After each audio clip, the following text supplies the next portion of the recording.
Why are vegetarian diets so effective in preventing and treating diabetes? Maybe it's because of the weight loss. Those eating more plant-based tend to be significantly slimmer, and not just based on looking at a cross-section of the population, but you can do interventional trials and put it to the test. A randomized, controlled, community-based trial of a whole food plant-based diet.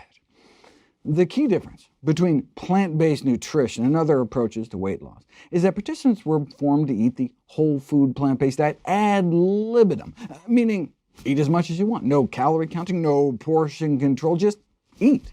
It's about improving the quality of food rather than restricting the quantity of food. And then, in this study, they had people just focus on diet rather than increasing exercise, just because they wanted to isolate out the effects of eating healthier.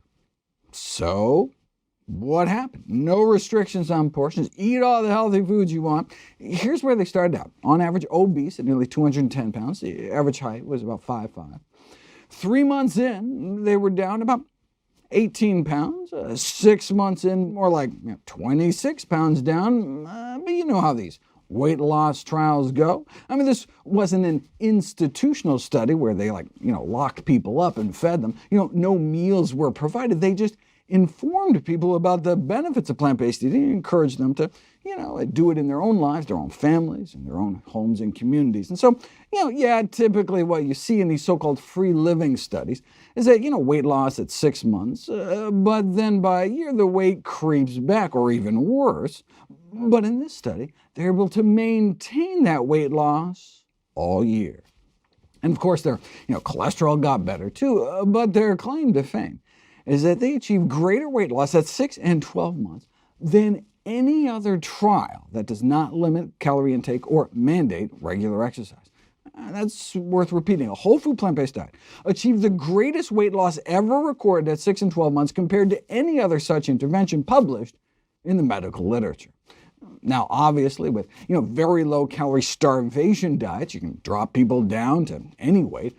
However, these medically supervised liquid diets are obviously just short-term fixes associated with high cost, high attrition rates, and high probability of regaining most of the weight, whereas the whole point of whole food plant-based nutrition is to maximize long-term health and longevity. I mean, even if, for example, low-carb diets were as effective, the point of weight loss is not to fit into a skinnier casket. Studies on the effects of low-carbohydrate diets have shown higher rates of all-cause mortality, meaning a shorter lifespan, decreased artery function, worsening of coronary artery disease, and increased rates of constipation, headaches, bad breath, muscle cramps, general weakness, and rash. And yet, still not as effective as the diet that actually has all the good side effects like decreasing risk of diabetes beyond just the weight loss.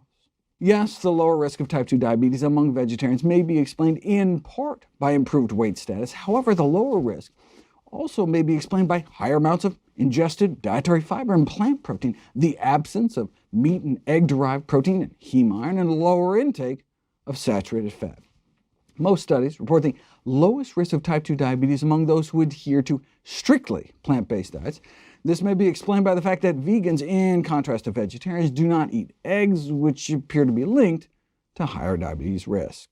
Maybe it's eating lower on the food chain, so you avoid the highest levels of persistent organic pollutants like dioxins, PCBs, DDT, and animal products, which have been implicated as a diabetes risk factor.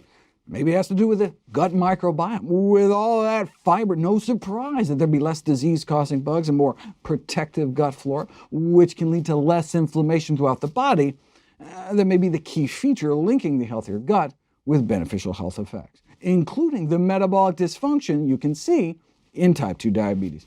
And it's that multiplicity of benefits that can help with compliance and family buy-in. Whereas a household that includes people who do not have diabetes may be unlikely to enthusiastically follow a quote-unquote diabetic diet, a healthy diet is not disease-specific, and it can improve other chronic conditions too. So while the diabetic patient will likely see improvement in their blood sugar control, a spouse suffering from constipation or high blood pressure may also see improvements, as may overweight children, if you make healthy eating a family affair.